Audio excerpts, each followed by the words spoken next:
귀한 장소에서 이렇게 뵙게 돼서 너무나 반갑습니다. 잠깐 기도하고 시작하도록 하겠습니다. 좋으신 하나님 고맙고 감사합니다. 부족한 종을 세우셔서 이렇게 귀한 자리에 간증할 수 있도록 이렇게 해주신 것 또한 감사를 드립니다. 부족하지만 저 입술을 통해서 저희 생각들이 전해질 때 하나님께서 합한 것들로만 받아 주시옵소서. 믿사옵고 예수님의 이름으로 기도드립니다. 아멘. 저는 강진 동문교회를 섬기고 있는 김종렬 장로입니다. 우리 여기 전임 회장님들도 앉아 계시고 그러시지만은 저희 교회에서 담임 목사로 모시고 있는 분은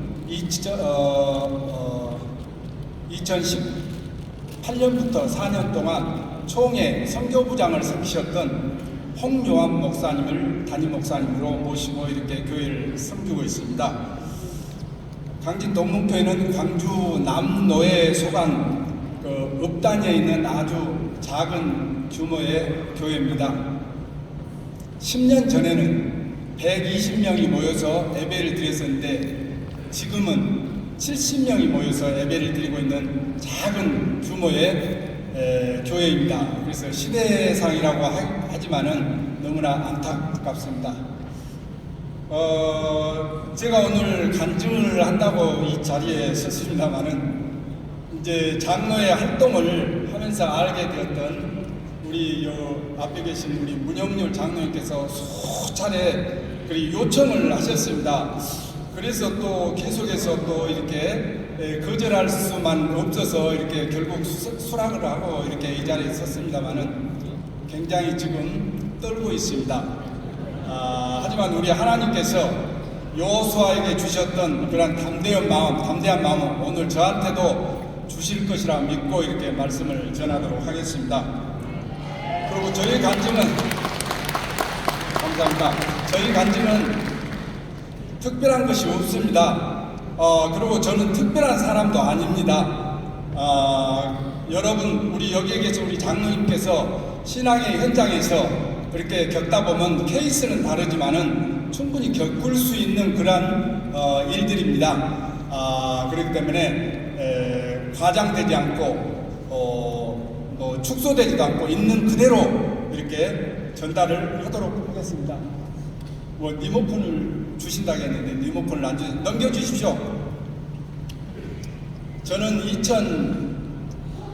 2006년 5월에 장로 임직을 받았습니다. 그러니까 금년까지 18년 동안 시무장로로서 우리 본교회를 섬기고 있습니다. 18년 동안 교회를 섬겼지만은 금년 12월이면 저도 은퇴를 앞두고 있습니다. 그래서 시무장로로서 금년 장로대에 참여하지만은 내년에는 아마 원로장로로 장로대를 참여를 할 것 같습니다.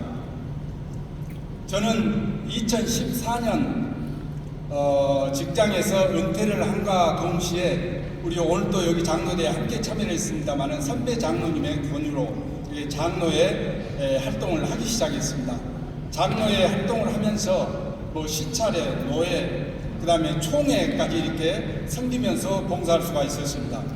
그 다음 우리 장로의 연합회에서는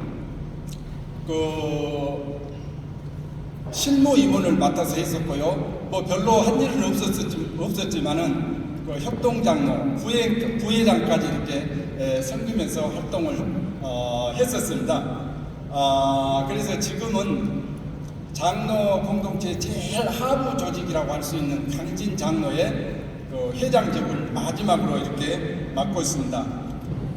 저는 청년 시절에 예수님을 영접하고 신앙생활에 입문하게 됐습니다. 한 50년이 지금까지 됐습니다.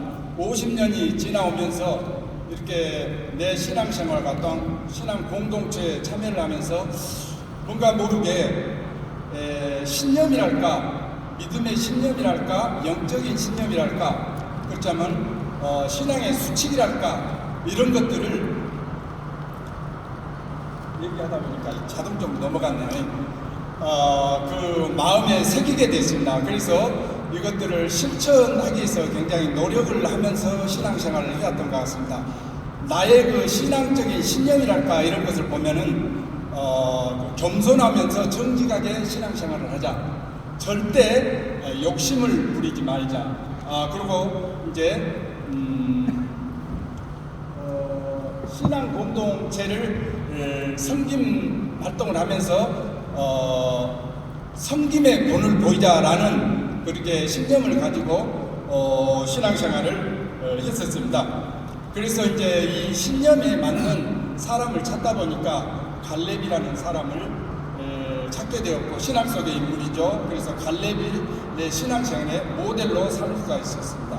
갈렙이라는 인물은 평신도였지만은 평생을 2인자로 살았던 사람 아니겠습니까? 그래서 살아가면서 갈렙이라는 사람은 절대 불평 불만이 없었습니다. 그 다음에 정직했습니다. 겸손했습니다. 남을 배려할 줄 알았습니다. 무엇보다도 신앙생활에 정진하면서 남을 배려하고 자신을 내세우지 않았던 그런 참 신앙이었습니다. 저는 전적으로 갈렙처럼 살지는 못했지만은 갈렙처럼 살기 위해서 인내하면서 노력하면서 신앙생활을 해왔던 것 같습니다. 이렇게 다짐하면서도 신앙생활을 하면서도 이렇게 기복적이라고 그러죠. 신앙생활을 하다 보면은 나태해질 때가 있습니다. 그러면서 조금 게을러질 때가 있죠. 이럴 때는 항상 내 주변에 함께 신앙생활을 했던 믿음의 사람들이 이거 얘기하면서 이거 돌리려고 보니까 안 돌려지네요. 방송실에서 좀 말에 맞춰서 좀 넘겨주시기 바랍니다. 믿음의 사람들이 저의 신앙생활을 돌아보게 했습니다. 그러면서 신앙생활을 바로 정진할 수 있도록 이렇게 어떤 가르침을 주었죠.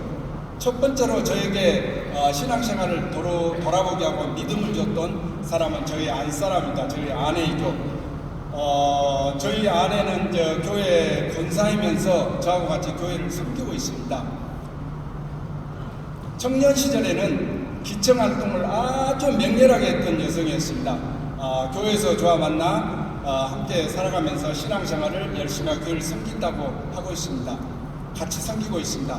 신앙생활이 제가 어려워지고 나태해질 때 신앙생활은 이렇게 하는 것이다 라고 본을 보이듯이 저의 어떤 멘토가 되기도 했습니다. 그래서 지금까지 제가 이렇게 삶 속에서 흐트러지지 않고 이렇게 지금까지 잘 이렇게 살아왔던 것은 전적으로 저희 아내의 그 역할이 있었던 것이 아닌가 이렇게 생각하면서 같은 신앙생활을 하는 사람의 입장에서 존경하고 또한 감사한 마음을 항상 갖고 있습니다.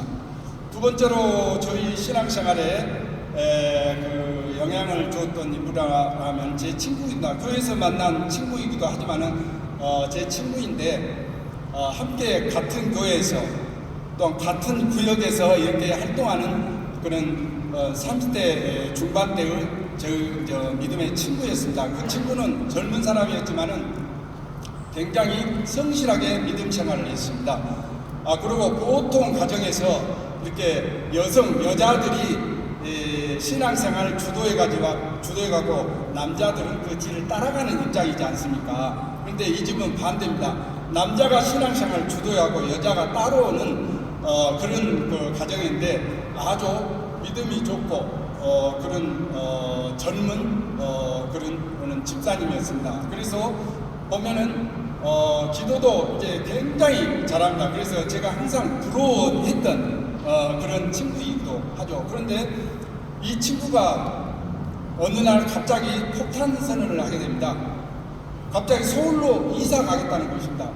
저희 교회에서는 깜짝 놀랐습니다. 교회를 섬기던 사람인데 갑자기 이사를 갔다가 더군다나 그때가 95년도였으니까 IMF를 앞두고 있는 시절이라 굉장히 경제적으로도 어려운 때였습니다. 그런데 서울로 간다고 했습니다. 서울로 간다는 이유를 알아봤더니 빵집을 동네 빵집을 운영한다는 것이었습니다. 그래서 그 이제 친구 집사가 제빵 기술도 있는 것도 아니고 그렇다고 어떤 서울에 기반이 있는 것도 아니고 뭐 경제적으로 어려울 때 이렇게 꼭 가서 성공할 수 있을까 이런 생각을 하고 만류를 했지만은 그 친구는 결심이 한 듯이 직장 생활을 정리하고 서울로 상경을 했습니다. 직장 생활도 저하고 같은 직장에서 이제 근무하던 그런 친구였죠. 서울에 가서 빵집을 결국 열었습니다. 빵집을 열자마자 한 3, 4개월은 굉장히 매출이 좋고 빵집이 아주 잘 되었다고 합니다. 그런데 한 5개월쯤 지나다 보니까 이상한 소문이 돌면서 길 건너편에 유명 빵집이 생긴다는 그런 소문이 소문이 돌았다고 합니다. 그래서 그런갑다 했는데 그 길 건너편에 유명 브랜드 빵집이 생겼고, 빵집이 생기자마자 이 동네 빵집은 매출이 줄어들면서 거의 영업을 포기해야 되는 상황까지 오게 된 겁니다. 결국 보증금으로 생활을 이겨가다가 결국 1년도 채 못돼서 서울에 상경하면서 가져갔던 3억 원을 다 날리고 결국 컨테이너 박스에 의지하는 그런 생활이 된 거죠. 이때 그 가족들은 초등학교에 다니는 딸 2명, 그 다음에 미취학 아동이었던 아들 1명, 그리고 친구 부부 5명이었는데 오갈 데가 없어진 거죠. 그런데 이 순간 그 친구가 갑자기 나중에 안 일이죠. 이거는 갑자기 툭 이렇게 생각이 드는 게 하나님이 나를 치는 모양인 것 같다. 나를 조금 치는 그런 느낌을 받았다고 합니다. 그래서 이 친구가 그때부터 바로 살고 있는 가까운 곳에 교회를 나갔다고 그러죠. 교회를 나갔는데 그때 감리교단에는 아주 적은 교회였다고 합니다만은 이 교회에 나가면서 새벽부터 주야로 기도에 매달리기 시작합니다. 그러면서 울며 불며 콧물 눈물을 흘려가면서 이렇게 살려달라고 기도를 하게 되죠.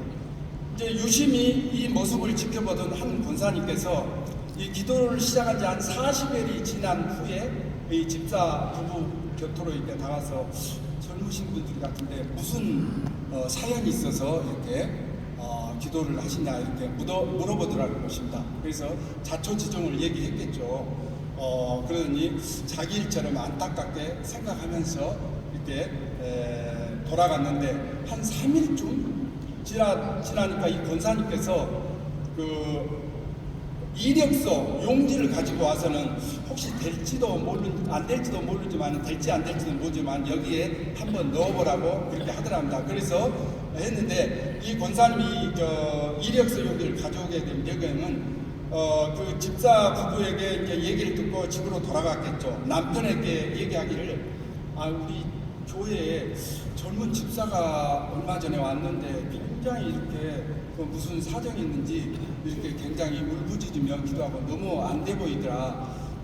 당신이 도울 방법이 있으면 도와주시면 안 되겠느냐 이렇게 부탁을 했겠죠.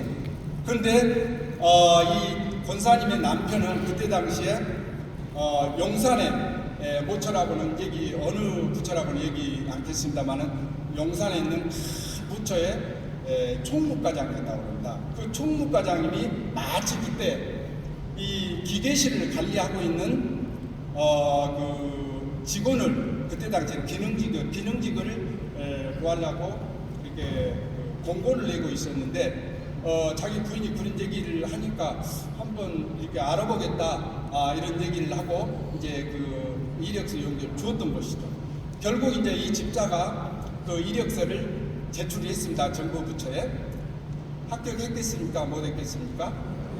합격을 한 것입니다. 근데 이 친구가 합격할 수 있었던 것은 저와 같이 시골에서 직장에 근무할 때 그 보일러 기사였습니다. 그때는 기능직이라는 직급이 있었는데 기능직 직급으로서 보일러 기사를 해가지고 있었는데 그 직급하고 딱 맞아 떨어졌던 것입니다.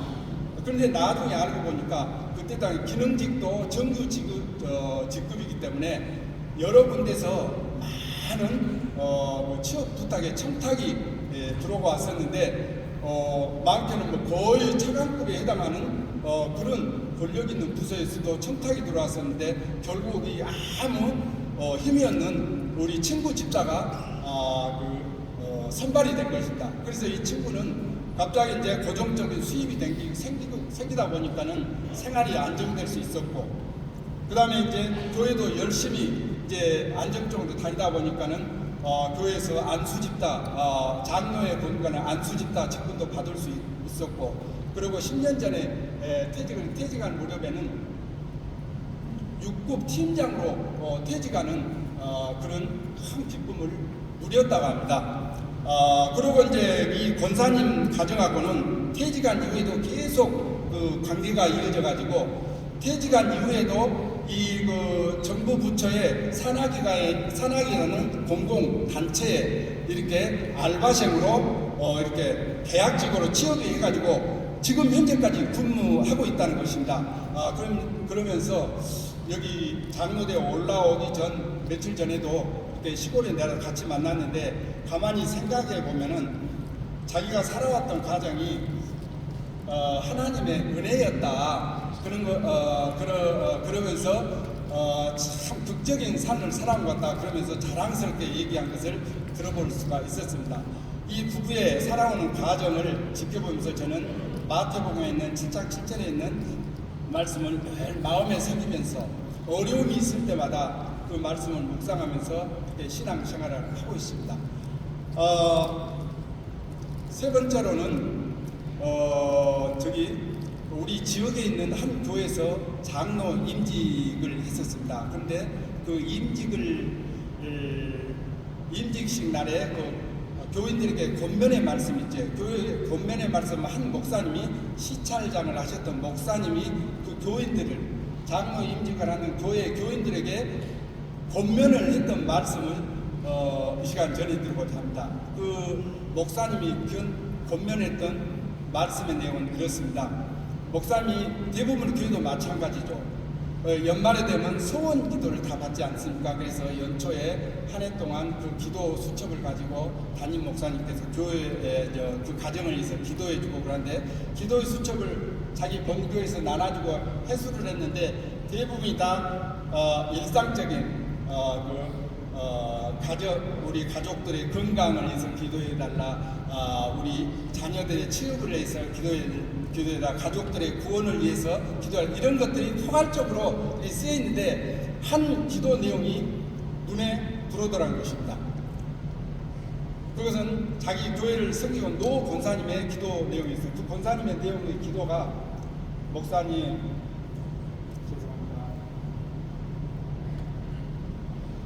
저는 걸레가 되고 싶습니다. 걸레가 되어서 교회 화장실이라든가 이런 교회 구석구석을 닦으면서 남은 여생을 걸레처럼 살아가고자 합니다. 이렇게 이제 나중에 목사님과 면담 시간이 주어졌습니다. 이렇게 얘기하더라는 겁니다. 목사님한테. 그래서 목사님한테 감명을 받고 이 교인들한테 그 본문의 말씀을 전하면서 이런 믿음과 신앙으로 신앙생활을 하면은 이 권사님, 노 권사님과 같은 신앙생활을 하면은 열매 맺는 신앙생활이 될 것이다. 그리고 교회도 역시 부흥할 것이다. 이렇게 전하더라는 것입니다.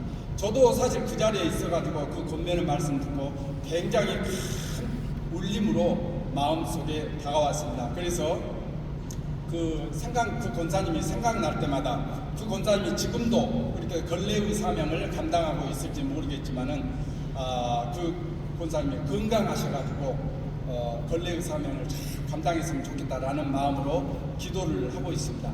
다음은 우리 교회에 같이 신앙생활을 하고 있는 털보 장로님의 얘기를 전해드리고자 합니다. 우리 교회 털보 장로님이라고 있습니다. 그런데 그 장로님은 아주 털이 많이 덥수하게 나와가지고 중동인처럼 그랬었죠. 그런데 교인들이 무섭다고 장로님 제발 그 털을 깎으면 안 되겠습니다. 해갖고 지금은 털을 말끔하게 면도를 하고 신앙생활을 함께하고 있습니다만, 이 장로님은 저하고 같이 장로 임직을 받은 분입니다. 그런데 피택 장로 때 저보다 몇 표가 더 나와가지고 현재 수석 장로를, 우리 교회 수석 장로를 하고 있으신 분이죠. 이 털보 장로님은 그때는 집사님이었겠죠. 털보 집사님은 이웃 장흥군에 있는 바닷가에서 상당히 큰 규모의 그 수산물 양식을 하는 수산물 가공 공장의 사장님이셨습니다. 중기업 사장이었죠. 근데 결국 이 사장님도 IMF 그 외환위기를 견디지 못하고 그 큰 규모의 공장을 다 정리하고 내륙에 있는 현재 살고 있는 마을로 이주를 했습니다. 근데 이 장로님 이주를 해가지고 겨우 공장 명맥만 기본 설비만 가져와 건강을 명맥을 유지하면서 겨우 이렇게 살아가고 있었습니다. 그런데 이 마을로 이사를 들어올 당시 당집이 하나 있더랍니다. 그러니까 조그만 사당이 하나 있었는데 언제부터가 이 사당에서 그 마을에 있는 땅을 전부 사들이더라는 것입니다. 그러면서 상당한 규모의 땅을 사들이면서 그 마을을 잠식해 가더랍니다.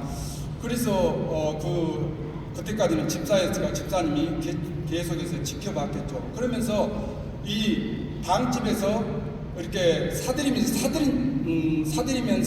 이렇게 큰 건축물 지었고 법당을 지었고 대웅전이라고 이렇게 명명하고, 그 다음에 천불전, 만불전 이렇게 해갖고 법당을 만들고, 또 40m 규모의 우리 동양에서 제일 크다는 청동 자불상을 설치를 하고, 또 33m의 육각형 석탑을 이렇게 설치하는 그런 상황이 되면서 급속도로 이렇게 그 사찰이 커져가더라는 것입니다. 그 규모도 굉장히 웅장했고요.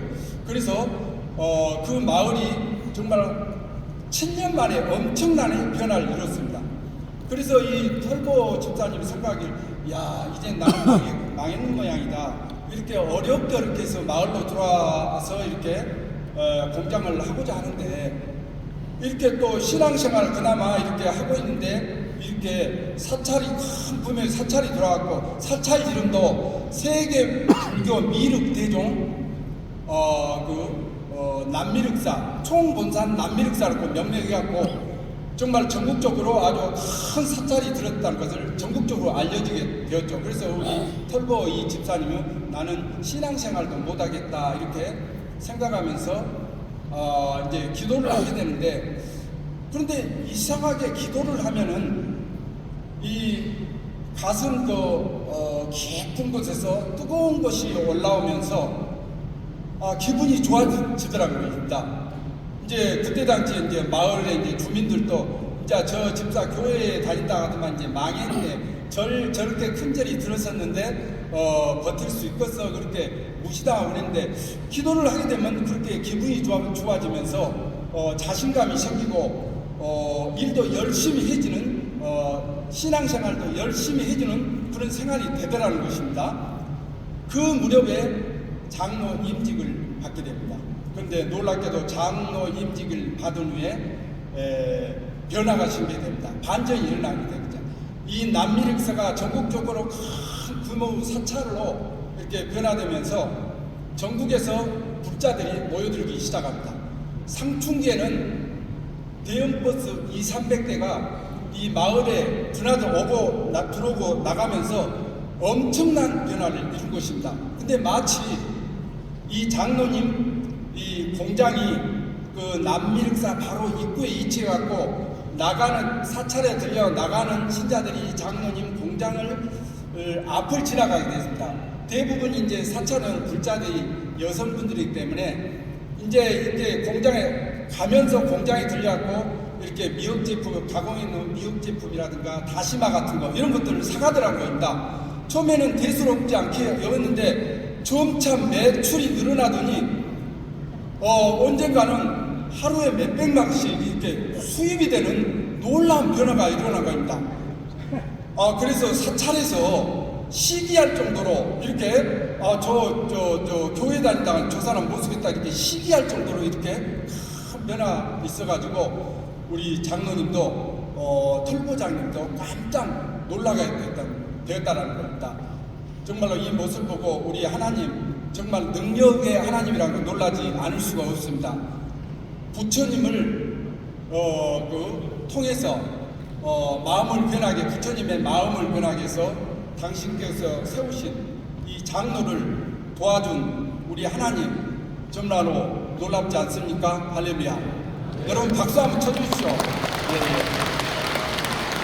그래서 이 하나님이 하시는 일은 우리 사람이 생각하는 거하고 우리 하나님이 하시는 거하고는 정말 다르구나 라는 사항을 이제 이 장로님을 통해서 이렇게 알 수가 있는 계기가 되었고, 또 이 장로님을 보면서 늘 도와주시고 함께 해주신 우리 하나님 정말로 능력의 하나님이다 라며 이렇게 우리 하나님을 이렇게 믿을 수밖에 없는 상황이 된 것입니다.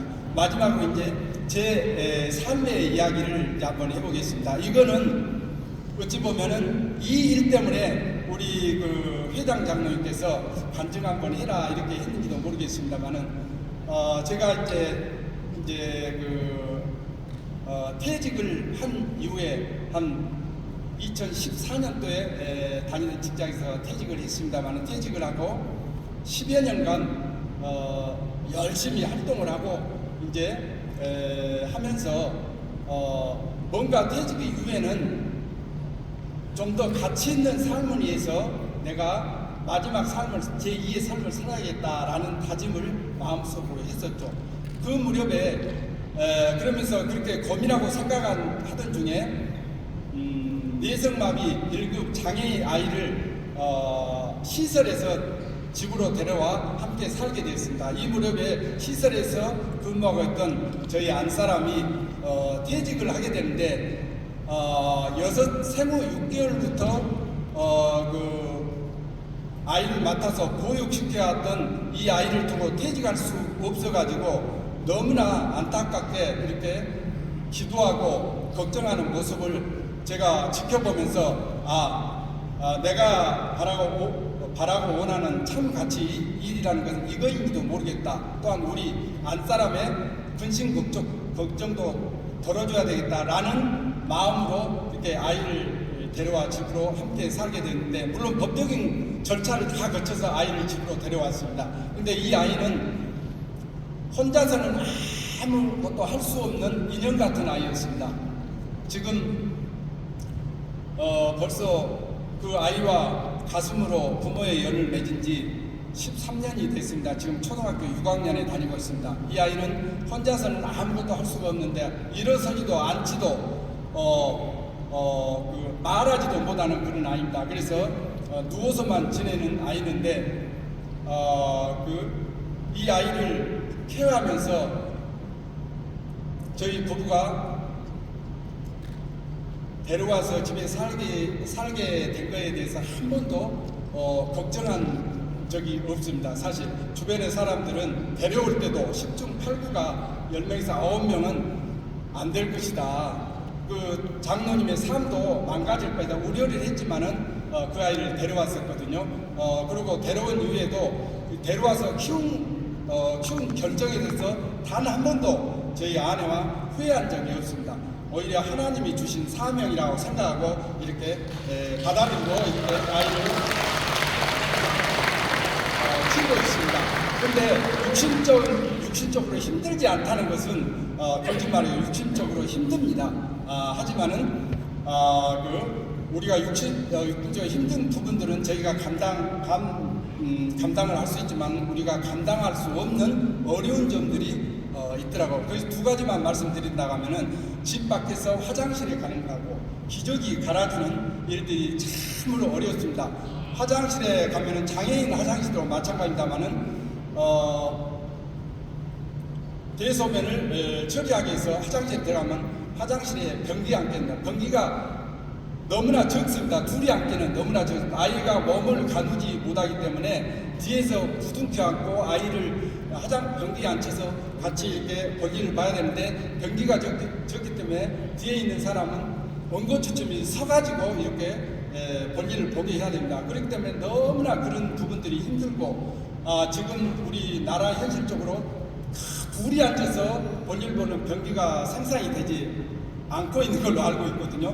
그래서 생활하면서 이런 큰 변기도 둘이 앉아서 볼일 볼 수 있는 변기도 우리 이 장애인 화장실에만이라도 비치를 했으면 좋겠다, 이런 생활하면서 그런 것을 느끼고 있습니다. 또 한 가지 이제 기저귀 갈아주는 일인데요. 우리나라 전국에 어디를 가도 기저귀 교환대가 있는 곳이 한 군데도 없습니다. 화장실에 가서 밖에 나가서 화장실에 기저귀를 갈아주려고 하면은 화장실 바닥에 눕혀서 갈아주는데 그럴 수는 없지 않습니까? 그래서 병원에 가면 병원의 복도 대기실에 보면 의자 같은데, 그렇지만 진료실 환자들이 대기하고 있는, 부모들이 대기하는 그 대기실에서 구석지에 가서 사람들의 눈치를 보면서 이렇게 그 기저귀를 갈아주고 그러거든요. 그런데 지금은 어리니까 이 기저귀를 갈아줄 수가 있지만은 청소년이 돼가지고 더 크게 되면 이런 일을 할 수가 없지 않겠습니까? 그래서 그런 부분들이 이 부분은 특히 장애인 인권 문제하고도 관련되기 때문에 앞으로 이런 부분들이 장애인 시설만이라도 이렇게 이런 화장실이 생겼으면 좋겠다라는 생각을 갖고 있습니다. 사도 바울은 아까도 우리 강사님께서 말씀하셨습니다만 사도 바울은 이렇게 말씀하셨죠. 권면에 했었죠. 나의 나대것은 하나님의 은혜라, 이렇게 말씀하셨지 않습니까? 저도 이렇게 살아온 과정의 어떤 삶을 보면은 지금까지 하나님의 은혜가 아닌 것이 없다라고 이렇게 말하고 싶습니다. 그래서 하나님의 은혜로 지금까지 살아갔는데 앞으로도 하나님의 은혜로 이렇게 살아가야 되겠다, 그러고 하고 있습니다. 저희 가족이, 부부가 기도하는 제목이 있습니다. 하나는 말 못하고 앉지 못하고 서지 못하는 이 아이가 설 수 있고 말할 수 있고 앉게 해달라고 기도를 하고 있습니다. 안진뱅이도 살리시고 눈먼 자도 눈을 뜨게 하셨던 우리 능력의 하나님의 치유의 손길이 우리 아이에게도 임한다면은 정말로 살아 역사하시는 하나님을 증거하는 그런 기대가 되지 않겠습니까? 그런 기대를 갖고 이렇게 준비를 하고 기도를 하고 있는데, 또 한 가지 기도하고 있는 것은 이 아이를 오래오래 우리 부부가 케어할 수 있도록 우리 부부에게도 건강을 주라는 기도를 하고 있습니다. 그래서 앞으로 하나님께서 앞으로도 잘 이렇게 지켜주실 것이라고 믿고 감사를 드립니다. 마지막으로 이렇게 모든 영광을 하나님께 돌리면서 저희가 사진 몇 카트를 가져왔는데 그 사진을 보면서 오늘 간증을 마치고자 합니다. 제일 마지막 사진을 좀 돌려주시겠습니까? 저거는 이제 전국에서 기저귀 교환대가 설치되어 있는 곳은 서울대학교 한 군데뿐입니다. 서울대학교 장애인 화장실에 가니까는 저 기저귀 교환대가 앞부분 잠깐 돌려주십시오.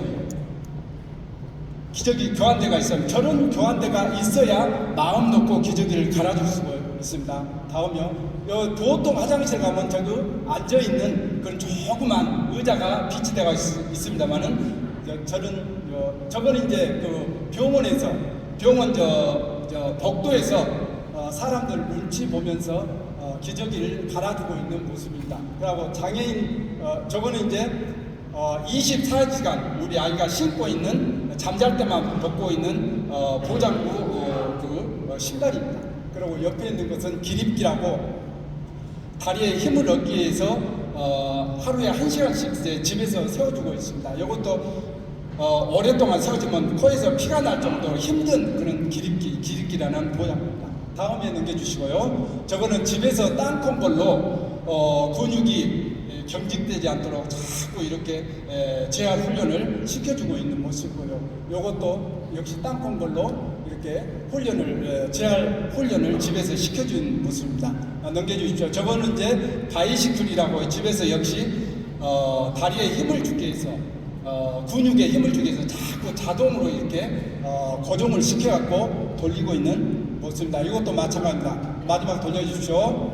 요거는 이제 걷기 센터에서 이렇게 선생님이 이렇게 걸음을 걸을 수 있도록 러닝머신에 이렇게 묶어가지고 걸음 연습을 하고 있는 마지막 한 장면이 더 있을 겁니다. 요거는 이제 재활센터 병원에서 담당 재활치료 선생님이 여러 가지 재활훈련, 작업치료, 재활치료 이런 작업들을 해주고 요 옆에 있는 건 언어치료를 하고 있는 모습입니다. 이런 재활치료의 과정을 거치면서 재활치료를 하고 있습니다만은 가장 아쉬운 것은 이 소아재활치료 시설들이 우리 나라에 그렇게 많지 않습니다. 그래서 재활치료 시설을 받으려면 병원 재활치료 전문 시설에서 상당한 기간을 기다려서 순번을 받아갖고 치료를 받게 된다. 치료를 매일매일 이렇게 치료를 받아야 하는 환자라든가 부모 입장에서는 안타까운 일 아니겠습니까? 그래서 앞으로서 국가적으로 이런 재활치료 기관들이 많이 생겨가지고 치료를 필요하는 사람들에게 이렇게 좀 도움을 줬으면 하는 그런 바람도 갖고 있습니다. 여러 가지 이런 간증을 하는 것이 처음이고 두서 없이 이렇게 버벅거리면서 했습니다만은 준비한 것은 이것으로 마치도록 하겠습니다.